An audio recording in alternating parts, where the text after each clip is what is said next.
Hi, Charles Moman from Seymour, Indiana here. Well, 3 years ago, my wife and I converted this Ford Transit 250 into a camper van that we just love, and we are still continuing to make some tweaks.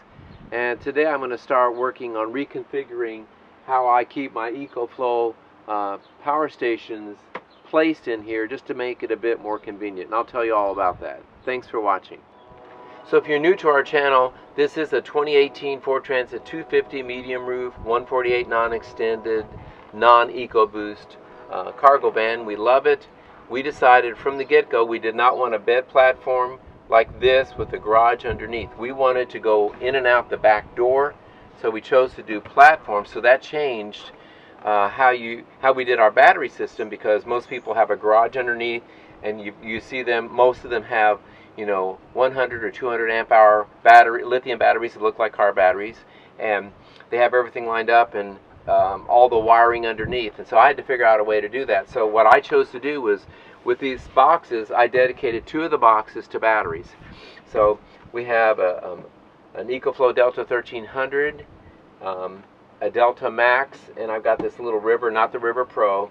None of these have the LiPo batteries, but they're great. They power everything. And so typically on a trip, one of these is running the fridge, the lights, anything else that we need, the Max Air fan. And then most of the time we are in a campground or in a Boondocker's Welcome that has shore power. So we're not off-gridders. We want to go deep in the forest. We don't do that. We're typically in campgrounds for the most part, state parks, national parks. But when we're in transit, we need to be able to power the fridge, and so these take care of us real well. One of them, really, most of the time, all I really use is this Delta 1300. But I have the Delta Max. I had probably 4 more EcoFlows, another Delta 1300, a River, a River Pro with extra battery. Because I had a corporate deal with them when I did our van build series. So these are the ones I kept. The others, I sold one and gave away all the others. And so they take care of us real well. So I have 2 boxes here, and that's what this little project is about. It's not all that exciting, but when you're reaching around to plug in, switching from shore power or from battery to battery, I have to change up the plugs to run everything. And so, or if I'm plugging in the solar power coming in, I have 400 watts on the roof, or if I'm plugging in the DC to DC charger, it's a little awkward and a hassle with this partition here and reaching around. So I'm going to chop this out, and I still have to be able to have something here that will hold the lids, so they won't fall in. So I'm going to figure out something, but I'm just going to cut this out and figure out what to do from that point. So that's what this little project will be, and I'll show you the inside here and show you what I'm talking about. So here we have my Delta 1300 on the left and my Delta Max on the right. And so the whole issue is, you can see the 12-volt plugs on the bottom of each one, and then the the AC outlets. And on the Delta Max, an XT60 connection is right here. On the 1300, it's on the opposite side. So I have to reach around and plug things in. I'm not being a baby about it. It's just a pain in the tight quarters that I've got there, and I'm hoping that I will be freeing up space. So that's what I'm working with. And the Delta Max is in this box, and the Delta 1300 with this partition in between, and that's what's going to come out. So if you take a look here, you can see back there we've got a Blue Seas fuse block. I know some will say, why is you've got all that extra wiring down there? Well, I was going to cut those short once everything was done, and everything is done, but for 3 years I've had that extra wiring there. I just thought, oh, if something changes, maybe I'll need the extra wiring. And I've decided just to leave it. I'm never back in there, so it's not getting snagged on anything. So I know it's not as neat as some jobs you see people do, but it works for me, and that's all that counts. So originally I had 30 amp service coming in, but as it turns out, we don't really need it. And so I switched to this Anoco with 2 plugs on this end, and so shore power is coming in from there. Typically I've got that one is left plugged into this Roy Power converter that I use to run everything 12 volt, and I do that with shore power or off of the batteries. And so when we are plugged in, when it's plugged into the AC with shore power, then I switch over to that. Otherwise it's running off of the lithium batteries. So you see the two, I can plug into either one of these. So typically that one is plugged into this orange cord right here, this one in the back. The other cord sends power to the other side of the van, and I never use it. I just never have. There's an outlet over there, but I've just never needed to use it. So that's running through the wall up to the front. And recently I ran that yellow cord. It's just another super heavy-duty extension cord that I ran just as a backup if I ever had a problem. So it's running up to the front up there where there's an outlet on the other side of that cabinet, so it can run the ice-cold fridge and the microwave up there. And so this is connected to the 12 volt fuse block, and that's what's feeding the puck lights and the USB ports and the Max Air fan.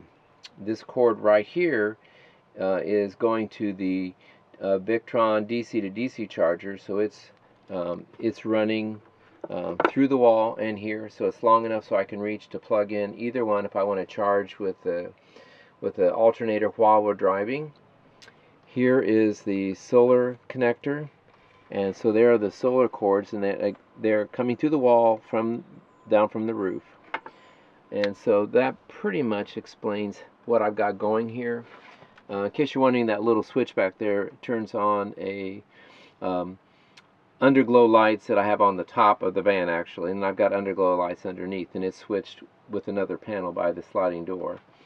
And in case you're wondering, some would say it's going to get, your batteries will get too hot in here, and it can get pretty warm. And so I put in that vent right there to move air, and it does just fine. I've also got these little USB fans, and I can have them running just to blow air out. And last year we were volunteering at an organic farm in Florida, and just to be safe, I would just move the mattress and open these lids up just to make sure that they weren't overheating. And I've never ever had any overheating issues at all. So that's what we've got going here. And we've got those, I can't remember what they're called right now, but the screws that angle in.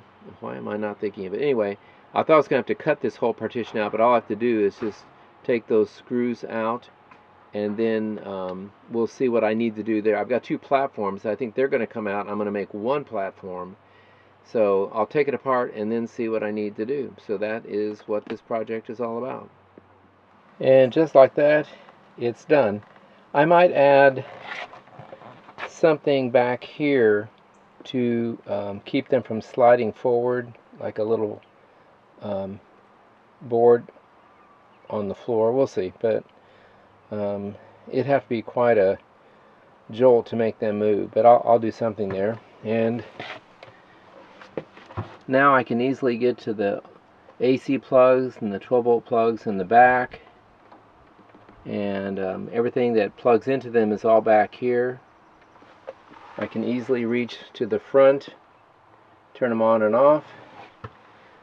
So in order to make it work, remember there used to be a bar here, like here, and that was to hold the lids tight. So what I did was I just added a board and screwed it in from the end and top, and so now the lids come down and it's nice and secure. Well, it turned out to be a much simpler project than I thought. I thought I was going to have to rig up something to hold these lids up, but really all I had to do was add this board. So now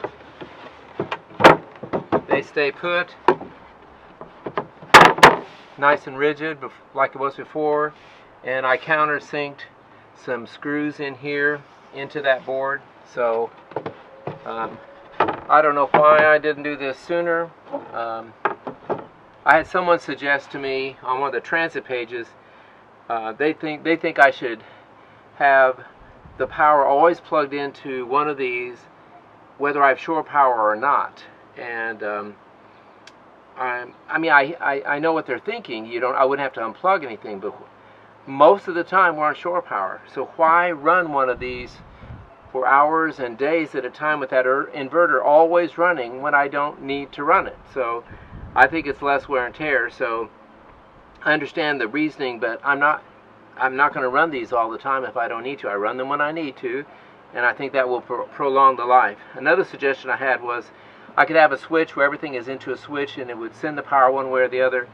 Yeah, I could do that. I don't want to wire anything else. It's all right here, and it just takes a second. And I found another 12-volt plug that's attached to the fuse block. So I can always leave one of them plugged into the converter, and then I have a second 12-volt plug that can plug into either one of these. So I won't have to switch the 12-volt anymore.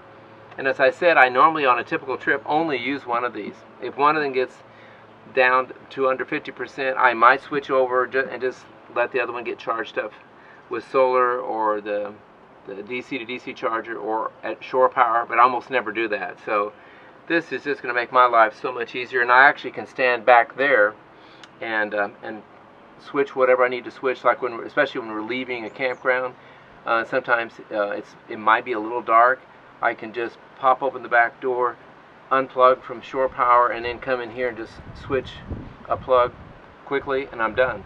Very simple. So there's not much more I can do with this. I was going to build an awning for this, but we've decided we're just not going to mess with that. So we're just going to buy a small, I think 8x8 pop-up canopy, and whenever we need some shade, we'll just pop that up, and I will have a way of tying it down up on the deck above. It'll work out just fine. So simple project, not exciting, but I'm excited about it just because I don't have to mess with the struggle of reaching in and getting cords just right and all the rest. It's all right there for me. There you go. Thanks for watching.